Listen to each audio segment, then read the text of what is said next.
أعوذ بالله من الشيطان الرجيم ولقد آتينا موسى الكتاب وقفينا من بعده بالرسل وآتينا عيسى بن مريم البينات وأيدناه بروح القدس أفكلما جاءكم رسول بما لا تحوى أنفسكم استكبرتم وفريقا كذبتم وفريقا تقتلون وقالوا قلوبنا غلف بل لعنهم الله بكفرهم فقليلا ما يؤمنون ولما جاءهم كتاب من عند الله مصدق لما معهم وكانوا من قبل يستفتحون على الذين كفروا فلما جاءهم ما عرفوا كفروا به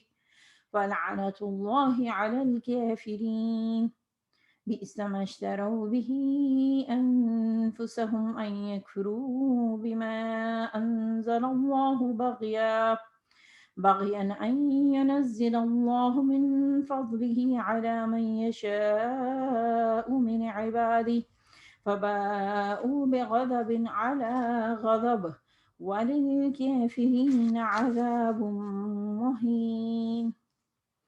ہم نے موسیٰ علیہ السلام کو کتاب دی اور اس کے بعد پے در پہ رسول بھیجے۔ آخرکار عیسیٰ ابن مریم علیہ السلام کو روشن نشانیاں دے کر بھیجا اور روح پاک سے اس کی مدد کی۔ پھر یہ تمہارا کیا ڈنگ ہے کہ جب بھی کوئی رسول تمہاری خواہشات نفس کے خلاف کوئی چیز لے کر تمہارے پاس آیا تو تم نے اس کے مقابلے میں سرکشی ہی کی، کسی کو جھٹلایا اور کسی کو قتل کر ڈالا۔ وہ کہتے ہیں ہمارے دل محفوظ ہیں، نہیں، اصل بات یہ ہے کہ ان کے کفر کی وجہ سے ان پر اللہ کی پھٹکار پڑی ہے، اس لیے وہ کم ہی مان لاتے ہیں۔ اور اب جو ایک کتاب اللہ کی طرف سے ان کے پاس آئی ہے اس کے ساتھ ان کا کیا برتاؤ ہے، باوجود یہ کہ وہ اس کتاب کی تصدیق کرتی ہے جو ان کے پاس پہلے سے موجود تھی، باوجود یہ کہ اس کی آمد سے پہلے وہ خود کفار کے مقابلے میں فتح و نصرت کی دعائیں مانگا کرتے تھے، مگر جب وہ چیز آ گئی جسے وہ پہچان بھی گئے تو انہوں نے اسے ماننے سے انکار کر دیا۔ خدا کی لعنت ان منکرین پر، کیسا برا ذریعہ ہے جس سے یہ اپنے نفس کی تسلی حاصل کرتے ہیں کہ جو ہدایت اللہ نے نازل کی ہے اس کو قبول کرنے سے صرف اس ضد کی بنا پر انکار کر رہے ہیں کہ اللہ نے اپنے فضل وحی رسالت سے اپنے جس بندے کو خود چاہا نواز دیا، لہذا اب یہ غضب بالائے غضب کے مستحق ہو گئے ہیں اور ایسے کافروں کے لیے سخت ذلت امیز سزا مقرر ہے۔ صدق اللہ العظیم۔ سورہ بقرہ آیات نمبر 87 to 90۔ یہاں پہ دوبارہ سے حضرت موسیٰ کا ہم قصہ دیکھ رہے ہیں۔ پیچھے سے ہم حضرت موسیٰ کا ذکر پڑھ رہے تھے، اب دوبارہ آ رہا ہے۔ جس لفظ کی طرف میں توجہ دلانا چاہوں گی وہ کفینہ کا لفظ ہے، یعنی یک بعد دیگرے، جیسے اردو میں ہم کہتے ہیں کہ چین آف پروفٹس، ایک کے بعد دوسرا ایک کے بعد دوسرا، اس طرح سلسلہ تھا۔ جیسے کبھی آپ نے بچوں کو لیگو کھیلتے دیکھا ہو کہ کیسے لیگو ایک دوسرے کے اوپر صحیح طرح جڑ جاتی ہے، تو اس طرح پیدار پہ ان کے اندر انبیاء آئے تھے۔ اور اگر آپ قرآن کی دوسری صورتیں دیکھیں تو وہاں پہ آپ کو ریپیٹیشن دکھے گی کہ ہر نبی نے آ کے پیغام ایک ہی دیا، فَاتَّقُوا اللَّهَ وَأَطِیعُونِ، فَاتَّقُوا اللَّهَ وَأَطِیعُونِ، اللہ کا تقوی اختیار کرو اور میری پیروی کرو۔ اب کیا مطلب کیا ہوا کہ پیغام ہر نبی کا ایک تھا اور ایک ہی چیز تھی جس کو بار بار انسانیت تک پہنچایا گیا۔ اچھا، یہ بائبل میں بھی، یہ باقی کتابوں میں بھی یہ بات کہی گئی ہے، کفینہ کا ذکر آیا، جس طرح ان میں انبیاء آئے اور ایک ہی میسج لے کر آئے۔ کچھ یہاں پہ بات کرتے ہیں کہ انبیاء اور رسولوں میں فرق ہے۔ رسول رسل سے ہے، رسالہ لفظ آپ نے سنا ہوگا اردو میں، پیغام کو کہا جاتا ہے، اور پیغام بھیجنے والے کو رسول کہا جائے گا۔ نبی نبا سے ہے، خبر عن النبع العظیم، اس کو خبر دینے والا، خبردار کرنے والا، یا وہ جس کو غیب کی خبریں دی گئیں اللہ کی طرف سے، جو ان کو قیامت کی اور باقی چیزوں کا جو علم دیا گیا۔ اب قرآن نے دونوں لفظ استعمال کیے ہیں، اس پہ علماء بڑی ڈیٹیل میں گئے ہیں، اور کچھ یہ کہتے ہیں کہ نہیں، دونوں کا مطلب ایک ہی ہے۔ لیکن بہرحال اس بحث میں نہیں جانا چاہوں گی۔ یہ آپ چونکہ ذرا علمی بحث ہے، آپ میں سے جس کا انٹرسٹ ہے اس کو ایکسپلور کر سکتا ہے۔ میں جہاں پہ روکنا چاہوں گی سننے والی بہنوں کو کہ دیکھیے یہاں پہ جب یہ کہا کہ ہم نے اس کے بعد رسول بھیجے، اور پھر ذکر آیا عیسیٰ ابن مریم علیہ السلام کو، تو اب یہ واحد حضرت عیسیٰ علیہ السلام ہیں کہ جن کا جب بھی نام آیا ہے ماں کی نسبت سے آیا ہے، جبکہ باقی تمام جو قومیں تھیں، جیسے حضرت یعقوب کا لقب اگر اسرائیل ہے تو ان سے آگے چلنے والی نسل بنی اسرائیل کہلائی، باپ کی طرف نسبت ہوئی ہے ہمیشہ، لیکن واحد حضرت عیسیٰ علیہ السلام ہے جن کا ہم یہ دیکھتے ہیں کہ ان کی جب بھی ذکر آیا ہے، ایک تو وجہ ہمیں سمجھ آتی ہے کہ بغیر باپ کے پیدا ہونا جو قرآن نے ذکر کیا معجزے کا، لیکن ایک اور بات بھی ہے کہ دیکھیں ایسے لگتا ہے کہ اللہ تعالیٰ یہاں پہ حضرت مریم علیہ السلام کو آنر کر رہے ہیں کہ جہاں جہاں بیٹے کا ذکر آئے گا وہاں وہاں ماں کا ذکر آئے گا، کیونکہ اس ماں نے جو قربانی دی تھی۔ ایک دیکھیں کسی بھی باحیا اور عزت دار خاتون کے لیے جو بہت تکلیف دہ بات ہوتی ہے نا، اس کے کردار پہ الزام لگانا ہے، اور حضرت مریم علیہ السلام ان تمام چیزوں سے گزری تھی، اور یہ وہ تکلیف دہ لمحے تھے کہ یعنی لیبر اور پریگنیسی کی تکلیف تو اپنی جگہ، لیکن جو کچھ ان کو کمیونٹی کی طرف سے ملا، دیکھیے جب آپ کے پاس کوئی سپورٹ نہ ہو، تھوڑی دیر کو تصور کریں کہ ایک ینگ لڑکی ہے اور رہ بھی فیملی سے دور رہی ہے، یعنی جو مسجد سے کا ایک حصہ تھا، اب تو پتہ نہیں کیوں سمجھ نہیں آتی کہ ہمارے باقی عرب کلچر میں، مسلم دنیا میں آپ جائیں تو مسجد اور خواتین کا آپس میں لنک دکھتا ہے، لیکن پتہ نہیں کیوں ہمارے پاکستانی کلچر میں خواتین نہیں دکھتی ہیں، ہمارے لیے جگہ نہیں بنائی جاتی، دوسرے کہ ہم نے کبھی ڈیمانڈ ہی نہیں کی۔ آج کی عورت ہر جگہ پہنچی ہے، جہاز میں بھی پہنچ گئی ہے، ایئر ہوسٹس بن کے آفیسز میں پہنچی، بزنس وومن بن گئی، لیکن مسجد کا رخ کرتے ہی تھوڑے مسائل پیدا ہونے شروع ہو جاتے ہیں۔ حالانکہ ہم دور نبی میں بھی ہم خواتین جاتی تھی، ہر اسلامی دور میں رہی ہیں، تو اس لیے اور بالخصوص عید کی نمازوں میں اور اس طرح ہمیں جانا چاہیے۔ تو ہم دیکھتے ہیں حضرت مسیح علیہ السلام کا تو ایک عبادت گاہ سے منسلک جگہ تھی جہاں وہ رہا کرتی تھی، تو وہیں ان کی زندگی کا بہت بڑا حصہ گزرا۔ حضرت زکریا علیہ السلام ان کی کفالت کرتے تھے۔ اب دیکھیں کہ اب تھوڑی دیر کو تصور کریں، ہم نے بھی یہ حصہ ہو سکتا ہے ہم میں سے کسی نہ کسی نے یہ ٹیسٹنگ ٹائم دیکھا ہو کہ پریگنیسی میں بندہ ویسے ہی ولنریبل ہو جاتا ہے، موڈ سوئنگس بہت ہوتے ہیں، پھر زیادہ فیل ہوتا ہے کوئی سپورٹ بھی نہ ہو، بالخصوص جیسے یورپ میں جن بہنوں کے جو بچے جب ہوتے ہیں، تو یہاں پہ تو چونکہ وہ بعض اوقات آپ خود ہی منہ اٹھا کے ہاسپٹل جاتے ہیں، بچہ پیدا ہوتا ہے اور آپ گھر آ جاتے ہیں، اس طرح کی سچویشن ہے، اور آپ کو ان لمحوں میں نا you need support of your family, husband یا کوئی نہ کوئی، ایسے میں چھوٹی چھوٹی باتیں بھی بہت بڑی بڑی لگتی ہیں۔ یہی وجہ کہ ہم دیکھتے ہیں حضرت مریم علیہ السلام خود کہہ دیتی ہیں کہ کاش میں اس سے قبل نسیہ منسیہ میں مر گئی ہوتی، میرا ذکر بھی نہ ہوتا، تو اس کا مطلب کہ وہ تکلیف کا اظہار کر رہی ہیں، اور قرآن نے اس کو ریکارڈ کیا ہے کہ وہ خاتون جن آزمائشوں سے گزری، کہ اتنا بڑا ٹیسٹ اللہ کی طرف سے، اور کوئی فیملی سپورٹ نہیں، کوئی ہے نہیں جس سے وہ شیئر کر سکیں، تو قرآن پھر ان کو کیا مقام دے رہا ہے نا۔ حضرت مریم کا جب ہم ذکر پڑھتے ہیں قرآن میں تو ہمارے سر بھی احترام سے جھک جاتے ہیں۔ تو میرا پوائنٹ کیا ہے کہ ایک ماں کی قربانی اللہ تعالیٰ ضائع نہیں کرتا، اللہ کے ہاں کچھ بھی نہیں۔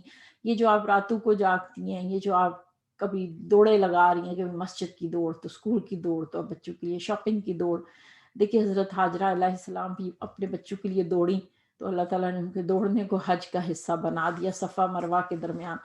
تو جب آپ بھی دوڑتی ہیں اسکول سے گھر، بازار سے گھر، شاپنگ، یہ وہ، ہر وقت بچوں کی دوڑیں، ڈاکٹر کے پاس دوڑ رہی ہیں، ٹیچروں کے پاس دوڑ رہی ہیں، تو یہ دوڑیں نا یقین مانے شاید دنیا میں کوئی آبزرو نہ کرے، لیکن یہ دوڑ اوپر ضرور ریکارڈ ہوتی ہے۔ یہ وجہ ہے کہ ماؤں کا جو اتنا درجہ اور مقام ہے، یوں لگتا ہے کہ جب آپ ماں بنتے ہیں نا آپ کی پروموشن ہو جاتی ہے اللہ کے ہاں۔ اس کو انجوائے کریں، اس مقام کو انجوائے کریں، یہ آپ کا اور اللہ کا ایک اسپیشل کنیکشن ہے۔ تو یہ وہ یونیک چیز ہے کہ جس کا اجر دنیا میں کوئی نہیں دے سکتا، تو اس لیے ضروری ہے کہ ہاں ایکسپیکٹیشنز ہوتی ہیں، لیکن وہی کسی نے خوب کہا نا کہ people do not hurt, expectations hurt. تو اس لیے کوشش کرنی چاہیے کہ ایکسپیکٹیشنز کا رخ ہم اللہ کی طرف کر دیں. اب دیکھیں نہ صرف یہ کہ حضرت مریم کی جو الزامات کا ذکر کیا قرآن نے، بلکہ بنی اسرائیل میں جب بگاڑا تو انہوں نے حضرت جبرائیل علیہ السلام جو کہ وہ وہی لے کر آئے تھے حضرت مریم کے پاس، خوشخبری لے کر آئے، انہوں نے ان کو بھی غلط کہا، ان پہ بھی الزام لگائے، اور بلکہ حضرت جبرائیل علیہ السلام کے لیے جو لفظ انہوں نے استعمال کیا وہ تھا گندی روح، ایک ناپاک روح.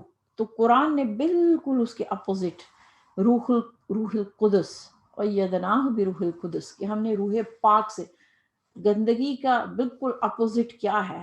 انتہائی پاکیزہ.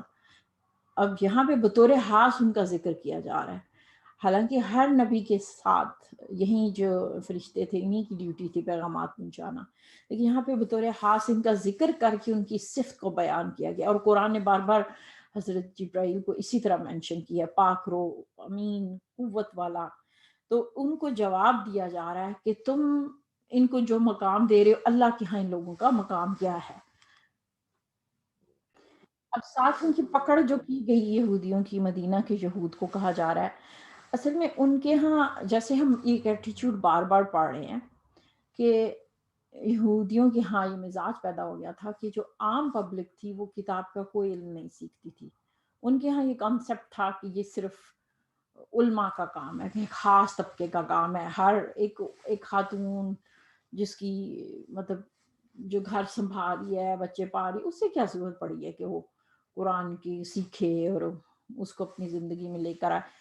اس کا کیا ہوتا تھا کہ چونکہ عوام کو علم نہیں تھا تو وہ عوام کوشچن نہیں کرتی تھی علماء کو، اور اس کا نقصان یہ ہوا کہ جب وہ لوگ کسی بھی فتوے کو بدلتے تھے تو کوئی ان کو پوچھنے والا نہیں ہوتا تھا کہ بھئی اللہ کی کتاب میں تو یہ بات ایسے لکھی ہے تو آپ نے یہ بات ایسے کیوں کی ہے، تو آپ ہمیں اس بات کی سمجھ نہیں آ رہی. کوئی ان کو چیلنج نہیں کرتا تھا، بلکہ ان کو چیلنج کرنا گویا اللہ کو چیلنج کرنا تھا. ان کے ہاں ارباب من دون اللہ، وہ اتنا بڑا مقام پا چکے تھے علماء کہ ان کے جو درجہ وہ تھا کہ گویا یہ انبیاء سے اوپر کوئی چیز ہے، غلطیوں سے پاک ہے.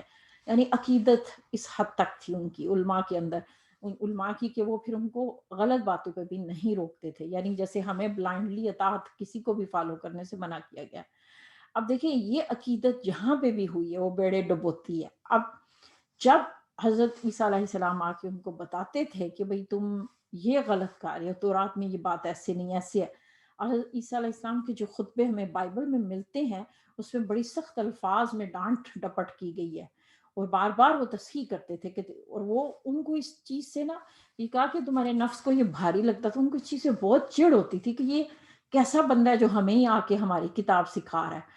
تو چونکہ اس سے ان کے نفس پہ چوٹ پڑتی تھی نا، ایک بزنس چل رہا تھا، ان کی ایک انڈسٹری بنی ہوئی تھی اس فتوے کی بیس پہ، وہ ایک یعنی کوئی پوچھنے والا نہیں تھا. تو ایسے میں ایک فرد اٹھ کے جب ان کو آ کے کہتا اور دلیل کے ساتھ کہتا تو پھر وہ لوگ ان کو بہت غصہ چڑھتا، اور پھر قرآن کہہ رہا ہے کہ وہ اس حد تک پھر چلے جاتے کہ کھلے عام جھٹلاتے، جبکہ وہ جانتے تھے کہ کہنے والا بات سچا کہہ رہا ہے، کیونکہ حضرت عیسیٰ علیہ السلام پہ تو وحی آتی تھی اور ان کو تو پتا تھا کہ بائبل میں کیا لکھا ہوا ہے.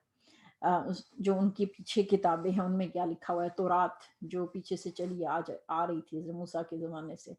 تو اب یہاں پہ وہ کہہ رہے ہیں کہ بھئی تم، اور یہ یہاں تک چلے گئے کہ انبیاء کو قتل کرنے کے در پہ ہو گئے، کہ صرف وہ باتیں آپ نہ کہیں کہ جو ہمارے مسلک سے میچ نہیں کرتی، چاہے وہ حق بات ہی کیوں نہ ہو.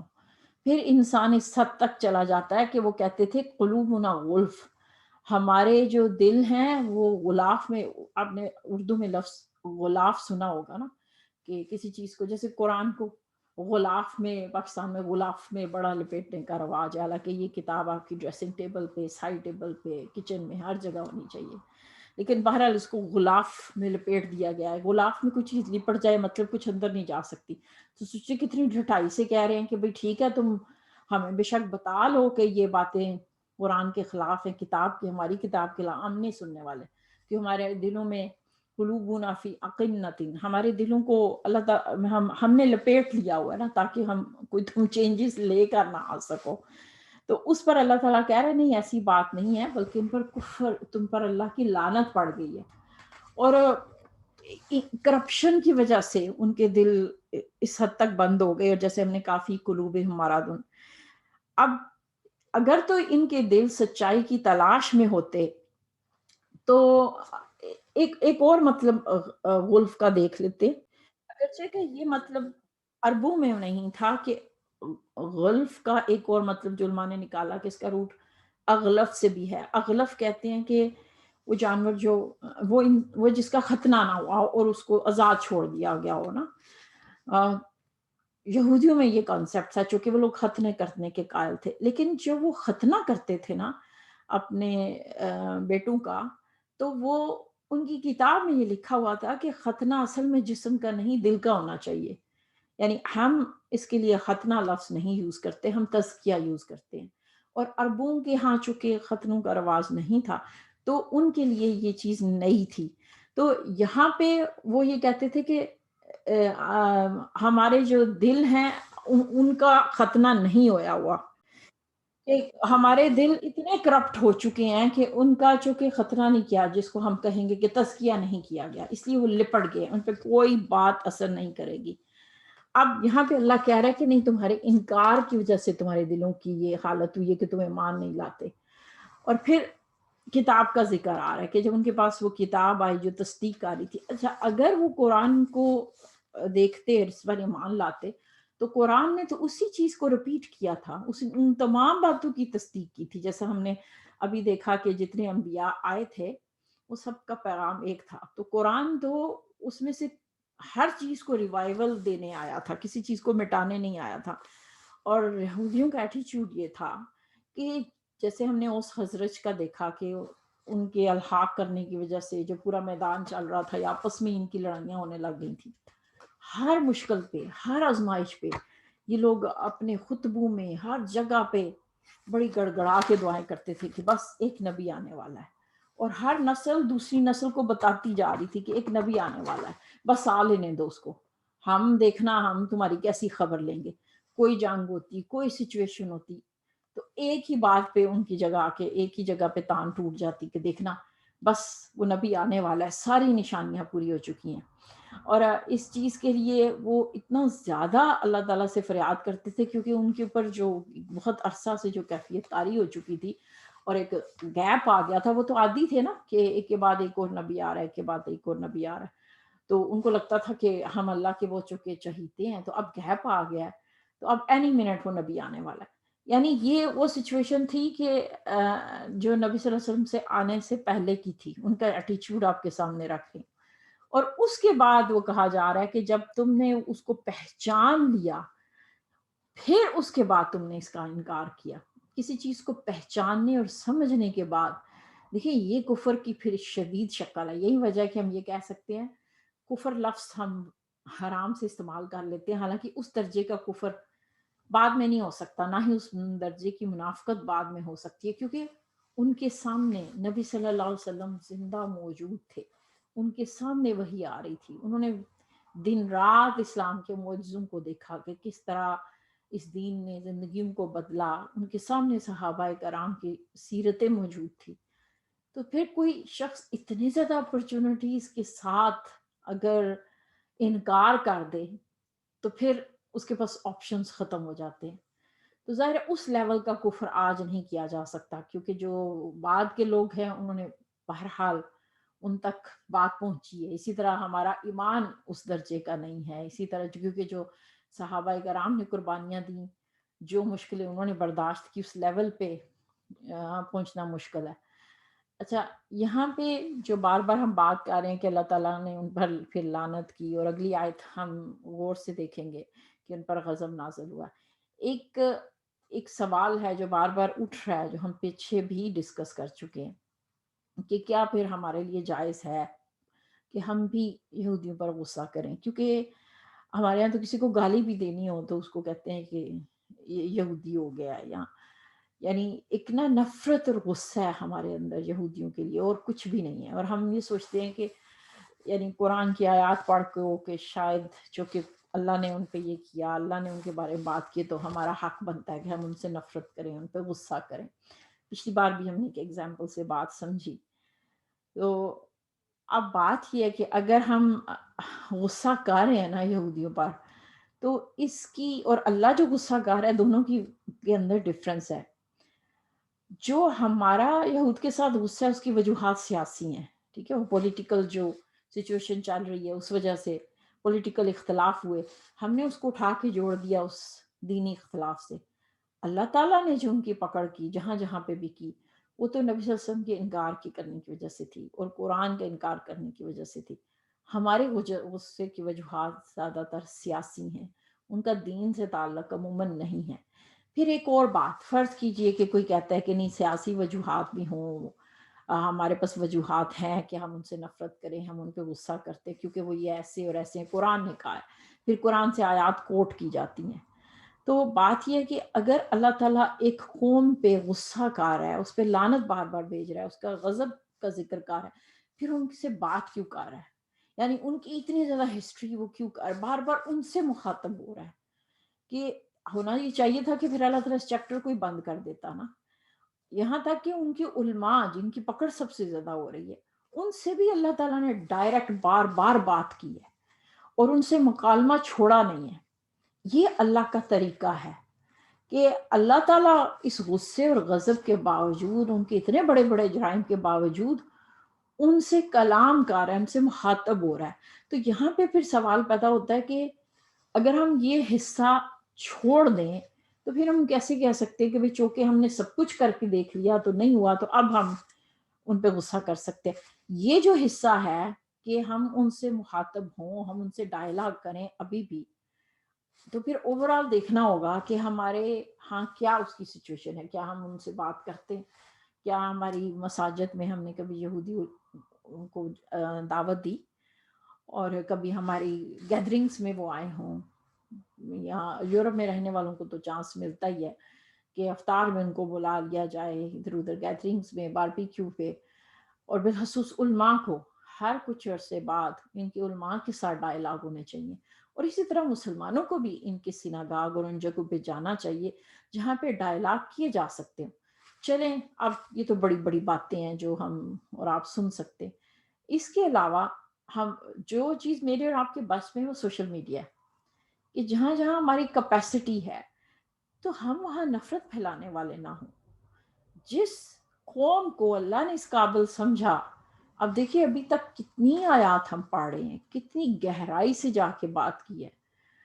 تو اور اللہ نے ان کو پھر اللہ تعالیٰ ختم کر دیتا نا اگر اس وہ قوم سے مایوس تھا، جیسے پچھلی قومیں تباہ ہو گئیں. تو اس کا مطلب کہ ہمارا تو کام بنتا ہے نا کہ ان کو دعوت یہ چلتے رہنا، اور چلیں لیسٹ آخری درجہ ایمان کا، کہ ہمیں اس سے نیچے نہیں جانا کہ اس ہم نہیں یہ کہہ سکتے کہ ہمارے پاس حق ہے غصے اور نفرت کا. یہ میچ نہیں کرتا، کسی مسلمان سے میچ نہیں کرتا. تو میرا یہ پوائنٹ ہے کہ یہ جو کلچر میں چیز آ گئی کہ یہودیوں سے نفرت کرنا، گویا قرآن ہمیں سکھا رہا ہے، ہم قرآن سے اس کو اگر ریفر کر رہے ہیں تو یہ بات درست نہیں ہے. تو اس چیز کو آئی ہوپ کہ آپ ریفلیکٹ کریں گے. اب اگلی آیت تھوڑی سی تفصیل سے آئی ہے جو انہی کے بارے میں ہے. اس آیت کی نا ٹرمز پہ رک کے دیکھنے کی بات ہے کہ بئس ما اشتروا، کہ بری ہے وہ چیز جس کے بدلے میں انہوں نے اپنی جانوں کو بیچ ڈالا. اچھا، ہم نے پیچھے بھی بار بار یہ بیچنے خریدنے کی بات پڑھی کہ گمراہی دے کے ہدایت بیچ کے گمراہی خریدنا، مغفرت بیچ کے عذاب خریدنا. سوچے ذرا کہ کوئی سونا کا زیور اٹھا کے دے اور اس کے بدلے میں کوئی ربش اکٹھا کر لے، یعنی اس طرح کی تجارت. اب یہ تجارت کی جو ٹرم استعمال ہوئی ہے قرآن میں بار بار ہوئی ہے، ان اللہ اشتری من المؤمنین، کہ اللہ تعالیٰ نے بانفسہم واموالہم، مومنین سے ان کے جان و مال خرید لیے ہیں جنت کے بدلے میں.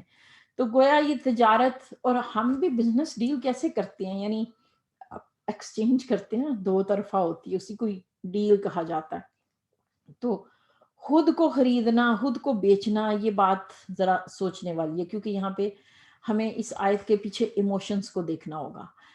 اب پچھلی آیات کو اگر ہم پس منظر رکھتے ہوئے اس آیت کو سمجھنے کی کوشش کریں تو ان کا یہ جو جس کی طرف اشارہ کیا جا رہا ہے کہ وہ بیچ رہے ہیں، کس طرح بیچ رہے ہیں، کیا بیچ رہے ہیں، کہ پیچھے ہم نے کہا کہ وہ آیات کو لکھتے تھے اور پھر کہتے تھے کہ من عند اللہ، یہ اللہ کی طرف سے ہیں.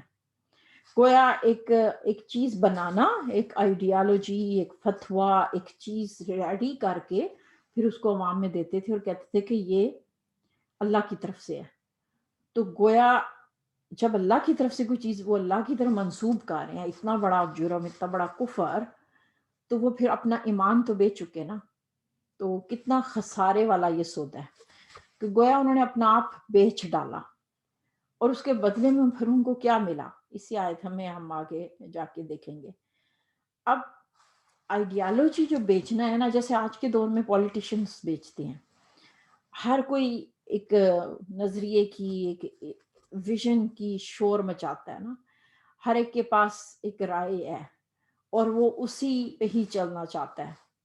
ٹھیک ہے، رائے رکھنے کا حق ہے، لیکن جو چیز مجھے تھوڑی کنفیوز کرتی ہے کہ ہمارا بہت سارے لوگوں سے واسطہ ہوتا ہے، سسرال سے، رشتے دار، دوست احباب.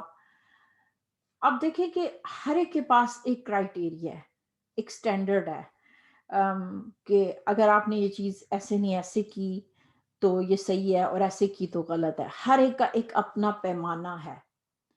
آپ نے وہ پرانی کہانی سنی ہوگی، ہے بہت پرانی لیکن ہے بہت اتھینٹک، کہ جب باپ بیٹا کسی گدھے پہ سفر کرتے ہوئے چلے گئے تو بیٹا چل رہا تھا، باپ بیٹھا ہوا تھا. اس پہ اعتراض ہوا کہ بھائی دیکھو اپنے بیٹے کو چلا رہا ہے اور خود کتنے مزے سے بیٹھا ہوا ہے. پھر بیٹے کو اٹھایا تو کسی نے کہا بیٹا کتنا دیکھو کتنا نافرمان بیٹا ہے کہ باپ کو چلا رہا ہے. یعنی چلتے چلتے، اور جب انہوں نے کہا کہ ٹھیک ہے ہم گدھے کو حال ہی چھوڑ دیتے ہیں، تو اعتراض ہوا کہ کتنے بیوقوف ہیں کہ ان کے پاس سواری ہے اور پھر بھی اس پر بیٹھے نہیں ہیں. تو بہرحال اس کے ڈیٹیل آپ نے سنی ہوگی کہ ہر ایک کا اپنا ایک سٹینڈرڈ ہے. تو اگر تو ہم اس چکر میں پڑ جائیں کہ، اور جب ہم پڑھ بھی جاتے ہیں کہ ہر ایک کی آئیڈیالوجی، ہر ایک کے سٹینڈرڈ کو ہم نے مینٹین رکھنا ہے، تو ہم اپنے آپ کو بہت مشکل میں ڈال لیتے ہیں. بعض اوقات فرض کیجئے کہ اگر کسی کو میری کوئی چیز بری لگی ہے اور مجھے یہ لگتا ہے کہ ہاں بھائی یہ رویہ اس شخص کے نزدیک صحیح نہیں ہے، تو پھر وہاں پہ میں اپنے آپ سے یہ پوچھ لیتی ہوں، یا جو سوال کرنے والا ہوتا ہے کہ یہ جو اس شخص کا معیار ہے اس کے مطابق ہو سکتا ہے غلط ہو، لیکن کیا دین اس کو غلط کہہ رہا ہے؟ اگر دین نے اس کو جائز قرار دیا ہے then it should be okay. جیسے بہت ساری چیزیں ہمارے کلچرز میں ہیں نا، کلچر ڈفرینسز ہیں. تو جو چیز کلچر میں بری ہے، جیسے ایک زمانہ تھا کہ ہمارے ہاں بھی، ہمارے کلچر میں خواتین ڈرائیو نہیں کرتی تھیں، جیسے سعودیہ کے کلچر میں ڈرائیونگ جو ہے وہ خواتین کی بھی حال ہی میں منظور ہوئی ہے. تو یا سائیکلسٹ کو دیکھ لیں، یعنی ایک چیز کو ہم کہتے ہیں کہ بھئی ہمیں لگتا ہے، یا عورت اگر میک اپ کرتی ہے، یا کہ بھئی ہماری نظر میں تو یہ چیزیں غلط ہے نا. تو ٹھیک ہے جی، آپ کی نظر ہے، دین کیا کہہ رہا ہے اس معاملے میں؟ تو پھر اگر دین میں وہاں گنجائش ہے، فلیکسیبلٹی ہے، وہاں دو رائے پائی جاتی ہیں، تو وہ پھر ہم اس رائے پہ اصرار نہیں کر سکتے، یعنی چاہے ہماری کتنی ہی اسٹرانگ فیلنگ کیوں نہ ہو. تو یہ چھوٹی چھوٹی مثالیں میں دے رہی ہوں. تو اس لیے یہاں پہ ہمیں کرنا کیا ہے، خود کو ایزی رکھیں. کیونکہ اگر ہم ہر ایک کے اسٹینڈرڈ کو لے کے چلیں، کسی کے ہاں، مجھے یاد ہے کہ مجھے بچپن میں سکھایا گیا تھا کہ روٹیوں کی یہ والی سائڈ اوپر ہونی چاہیے، یہ نیچے ہونی چاہیے. تو کوئی ہمارے فیملی میں خاتون شادی ہو کے آئی تو انہوں نے مجھے کہا کہ تم ساری روٹیاں الٹی رکھ رہی ہو. تو مجھے اس دن پہلی بار پتہ چلا کہ نہیں، روٹیوں کا بھی الٹا سیدھی سائڈ ان کے ہاں ڈفرینٹ ہے اور ہمارے یہاں ڈفرینٹ ہے. تو بات یہ، you can never make anybody everybody happy. اس لیے کہا جاتا ہے کہ ایک رب کو راضی کرنا کافی ہے. اس لیے آپ جتنا دین سیکھتے ہیں آپ ایزی ہوتے چلے جاتے ہیں. تو ہمیں ایک ہی آئیڈیالوجی ہے جس کو ہمیں فالو کرنا ہے. باقی جو آئیڈیالوجیز ہیں ان کو دیکھیں اور پھر ان کو اس دین پہ تولتے جائیں. وہاں پہ ٹھیک بیٹھتی ہیں تو ٹھیک ہے، ورنہ ان کی پرواہ کرنے کی ضرورت نہیں ہے. ایک چھوٹا سا پوائنٹ اور لے کر آؤں گی کہ وہ خواتین جن کی ایجز 40+ ہو جاتی ہیں، میں نے عموماً یہ دیکھا ہے کہ ظاہر اب 40 کی عمر میں آپ میچیور ہو جاتے ہیں، ایک چیز اڈاپٹ کر لیتے ہیں. تو ایسی خواتین سے جب میں گفتگو کرتی ہوں تو وہ کہیں گی کہ جی ہم یہ چیز ایسے نہیں ایسے کرتی ہیں نا. یعنی کہ جیسے میں بار بار مثال دیتی ہوں کہ مجھے کہیں گے کہ نہیں میں نہیں کہیں آتی جاتی، یا میرا مزاج میں یہ نہیں ہے، میں ایسے کرتی ہوں. جیسے ایک خاتون نے کہا کہ میں جو ڈش واشر نہیں استعمال کرنا پسند کرتی، اور یعنی ہر ایک کا اپنا ایک مزاج ہے. مزاج ہونے میں کوئی حرج نہیں ہے، ظاہر ہم انسان ہیں نا، ہماری کچھ عادات بن جاتی ہیں. حرج پتہ ہے کہاں پہ ہوتا ہے؟ کہ جب ہمارا وہ مزاج دین سے ٹکرا رہا ہو، تو پھر مجھے یہ لگتا ہے کہ فل سٹاپ لگانے سے پہلے اپنے مزاج اور عادات کو اسلام کے ایک دھا ترازو میں رکھ لیا کریں. تھوڑی سی فلیکسیبلٹی رہنی چاہیے. اگر تو آپ کو اپنی ہر عادت کی ایک ویلیڈیٹی مل گئی ہے، by all means stick to it. ورنہ یہ کہ کبھی کبھی ریفلیکشن کرتے رہنا چاہیے کہ جو چیز میں نے پکڑی ہوئی ہے اپنے دانتوں سے اور میری شخصیت کا حصہ بن چکی ہے، تو کیا میرا دین اس کو اپروول دیتا ہے؟ یہ جملہ کہنے سے پہلے کہ نہیں، یہ میں نہیں ایسے کرتی، یہ ایک قسم کا مطلب فل سٹاپ لگا چکے نا. تو اگر تو آپ نے کنفرم کر لیا ہوا ہے تو پھر ویل اینڈ گڈ. ورنہ میں توجہ دلاؤں گی کہ اپنی آئیڈیالوجیز، اپنی عادات مزاج کو بار بار اسلام کے سامنے پرکھیں. کیونکہ یہ جو رویہ اور ایٹیچیوڈ ہے نا، یہی بتاتے ہیں کہ مسلمان ہونے کا مطلب کیا ہے. ہمارے یہاں پہ بھی اگین کچھ رویے آ گئے جو ہمارے کلچر میں بہت خوبصورت باتیں بھی ہیں. ہر چیز کلچر کی بری نہیں ہوتی، صرف وہی بری ہو سکتی ہے جو دین سے ٹکراتی ہو. ہمارے کلچر کی جو چیز بہت زیادہ جس پہ غور کرنے کی اور جس کو درست کرنے کی ضرورت ہے، کہ میں ایسی کئی خواتین کو جانتی ہوں، ہمارے یہاں ایک طبقہ پایا جاتا ہے کہ جن کی کبھی نماز مس نہیں ہوتی، یعنی بہت عبادت گزار، ایسی اپنی فیملی میں دیکھی ہوں گی. لیکن کیا ہے کہ ابھی ہم نے پیچھے آیات پڑھی تھی نا کہ قولوا للناس حسنا، کہ اللہ نے بات شروع کی کہ معاملات سے ڈیلنگز کیسے کرنی ہے، پھر آگے آخر پہ جا کے نماز کی بات کی. لیکن کچھ لوگوں نے اس ترتیب کو الٹا کر رکھا ہے. اگین وہی بات آ گئی کہ میرا مزاج ایسے کہ نہیں پہلے میں نماز کو پہلے رکھتی ہوں، میری لیے یہی امپورٹنٹ ہے. لیکن ایسی ہی خواتین جب نندیں بھابیاں سانسیں بن رہی ہیں، ایک نیا رشتہ اڈاپٹ کر رہی ہیں، تو وہاں پہ بہت زیادہ زیادتی ہو رہی ہے. اگین زیادتی کس کو کہا جا رہا ہے؟ میں نہیں کہہ رہی کہ بھائی اگلے نے اگر چائے کے کپ کو اس طرف سے ہینڈل پکڑنے کی بجائے ادھر سے پکڑ لیا تھا تو اس کو زیادتی. اگین آپ وہ چیزوں کو زیادتی کا نام نہ دیں جو ہمارے مزاج سے مطابقت نہیں رکھتی، بلکہ وہ زیادتی جہاں پہ حق اور فرائض میں گڑبڑ ہو رہی ہے. آپ کی فیلنگز نہیں ہے کہ بھائی مجھے فیل ہوتا ہے کہ فلانا اچھا نہیں کرتا، نہیں، ایویڈنس کیا ہے، ثبوت کیا ہے. تو جس ثبوت کی میں بات کر رہی ہوں کہ میرے پاس جیسے کوئی خاتون آئی تو ان کو نیند کا ایشو تھا، تو وہ کہتی ہیں مجھے رات کو نیند نہیں آتی تو مجھے کچھ پڑھنے کو بتاؤ، اور پھر ساتھ ہی بتانے لگ گئی کہ میں یہ بھی پڑھتی ہوں، میں یہ بھی سوتے ہوئے سورہ ملک پڑھتی ہوں، اور میں اتنا پڑھتی ہوں. تو میں نے تھوڑی سی کھدائی کی، ان کے معاملات جاننے کی کوشش کی، کیونکہ پھر بعض دفعہ ایز اے تھراپسٹ ہمیں کوشچننگ کرنی پڑتی ہے، اور میں ڈائریکٹ پوچھتی ہوں آپ کے سورس آف انکم کیا ہے، اور آپ کوئی خون کا رشتہ کاٹ تو نہیں رہے. تو تھوڑی سی وہ ہو گئی کہ نہیں میرے ساتھ وہ صحیح نہیں چلتے. انہوں نے کہا کون صحیح نہیں چلتا؟ تو میری بہو ایسی اور ایسی ہے. اچھا کدھر ہوتی ہے؟ اوپر ہوتی ہے. تو میں نے کہا ہم نے کبھی بٹھا کے بات کی؟ نہیں 3 سال ہو گیا میں نے کبھی اوپر گئی. یعنی وہ اوپر نیچے رہتی تھی. اور ایک خاتون نے بتایا کہ وہ 15 سال بعد اس کی ساس غالباً نیچے رہتی تھی یا بہو نیچے رہتی تھی، جو بھی تھا، غلطی کسی ایک فریق کی تھی، ہو سکتا ہے وہ بہو ہی کی ہو، کہ وہ ملنے گئی ساس کو. تو یہ ایویڈنس کی بات میں کر رہی ہوں، ظاہر ہے یہ دین سے میچ نہیں کرتا.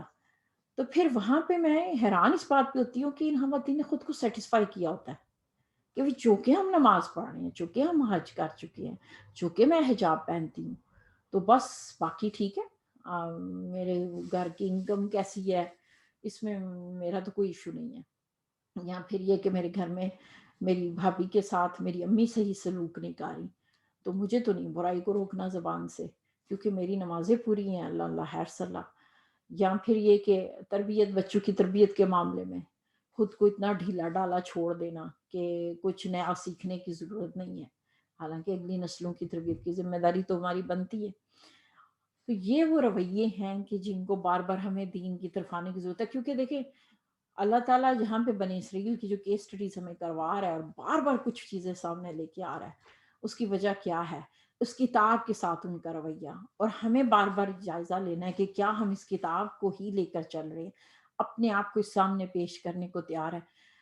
اب ظاہر ہے یہ کہ اللہ کے کلام کا معاملہ ہے، ہم اس کے مقابلے میں کوئی چوں چرا نہیں کر سکتے۔ اور یہاں پہ بنی اسرائیل کی جو پکڑ ہو رہی ہے نا اس آیت میں، وہ کیا کرتے تھے کہ اللہ تعالیٰ پہ ایسے باتیں لگاتے تھے، ایسے اللہ کے وہ اعتراض کرتے تھے کہ لگتا تھا کہ استغفر اللہ نعوذ باللہ، وہ اللہ کو اپنے لیول جیسے یعنی انسان کی طرح وہ سمجھنے لگ گئے۔ جیسے پیچھے ہم نے پڑھا کہ کہتے تھے اپنے ساتھیوں کو کہ تم کیوں مسلمانوں کو یہ باتیں بتاتے ہو، وہ اللہ کو بتا دیں گے، اور ان کے ہاں یہ کانسیپٹ تھا۔ پھر یہ کہتے تھے کہ اللہ تعالیٰ سے غلطی ہوئی ہے نا، جبرائیل سے بھی اس لیے غصہ تھا کہ وہ غلط جگہ وہی لے کر آ گیا ہے، اللہ تعالیٰ کو چاہیے تھا کہ ہماری ہی نسل سے ایک آخری نبی بھیجتا، یہ اللہ تعالیٰ نے کیوں کیا؟ گویا اللہ عالم حیث یجعل رسالتہ، اللہ تو جانتا ہے نا کہ اس کو اپنی رسالت کدھر بھیجنی ہے۔ یہاں پہ اسی کی طرف اشارہ ہے کہ ان ینزل اللہ من فضلہ علی من یشاء من عبادہ، کہ اللہ جس پہ چاہے اپنا فضل کر سکتا ہے۔ تو گویا اللہ پہ اعتراض کرنا کتنی انہونی اور عجیب سی بات ہے کہ گویا اللہ کو پوچھ کے چلنا چاہیے تھا۔ یہاں پہ بھی میں کچھ باتیں کہوں گی کہ میں کسی خاتون سے ملی، بڑا ان کے ساتھ تھا ٹریجڈی، میں بچپن گزرا تھا۔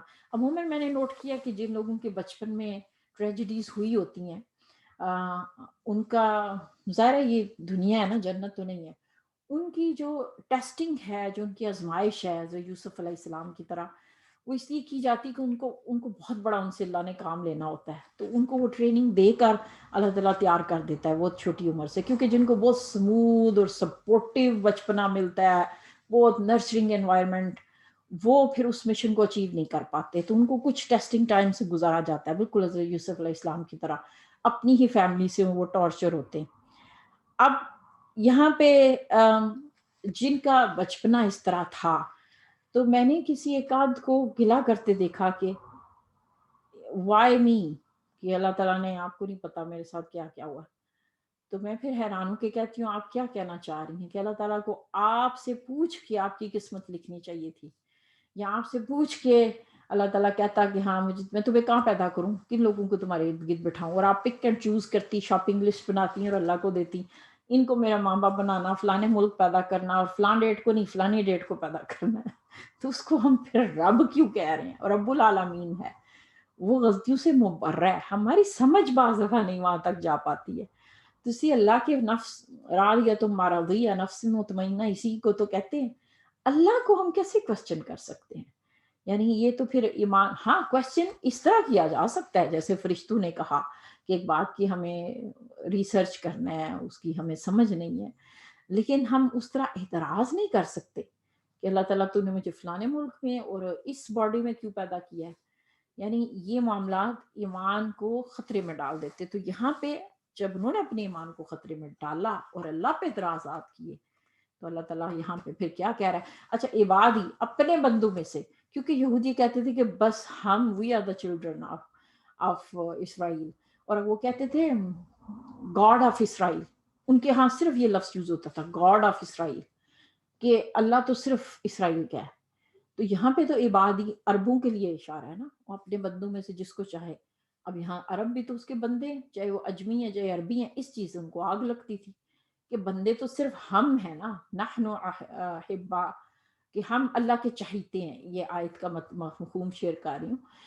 اب یہاں پہ پھر اللہ کہہ رہے ہیں فباؤ بغضب علی غضب، کہ غضب پر غضب، یعنی جو ہم نے پیچھے بات کی کہ انہوں نے تجارت کی اور بیچا، تو بدلے میں اب کیا خرید رہے ہیں؟ وہ غصے پر غصہ، یعنی پیچھے بھی ذلت مسکنت کا ذکر ہوا، اور اب یہاں پہ آخر پہ جو ان کو دوبارہ غضب کے ذکر کرتے ہی ساتھ کہا جا رہا ہے وَلِلْكَافِرِينَ عَذَابٌ مُهِينٌ، جہاں پہ آیت ختم ہو رہی ہے کہ ان کے لیے دردناک عذاب ہے، رسوا کر دینے والا۔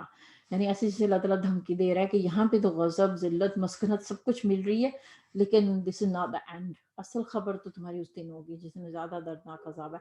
قرآن میں ہر جگہ جہاں عذاب کا ذکر آیا ہے وہاں ساتھ کوئی اور صفت اس کی آئی ہے، عذاب علیم، عذاب مبین۔